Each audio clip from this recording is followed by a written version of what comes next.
हे अशा गोष्टी चालू राहतात, पण आपल्याला ट्रीटमेंट द्यायला पाहिजे ज्यांना अशा मानसिक प्रॉब्लेम्स आहेत, आणि त्यांना थोडं करुणेने पाहायला पाहिजे. निवडणूक आयोगाची पत्रकार परिषद पार पडली 26 नोव्हेंबरच्या पूर्वी निवडणूक होतील अशा घोषणा झालेल्या आहे. काय सांगाल, कशा पद्धतीनं महायुतीला या ठिकाणी या विधानसभेमध्ये यश मिळेल असं तुम्हाला वाटतं? मला वाटतं पूर्ण बहुमताने महायुती भाजपा पुढे येईल, आणि त्याचीच प्रत्येक माणसाला आज महाराष्ट्राचा गरज सुद्धा आहे.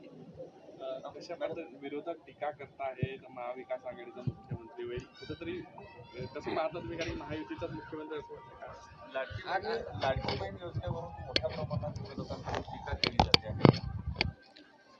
टीका त्यांचं कामच आहे, विरोधकांचं टीका करणं. तर त्यात काही नवीन नाही आहे आणि नवल नाही आहे. फक्त काय आहे, लाडकी बहिणींचे जे ते सावत्र भाऊ बनतात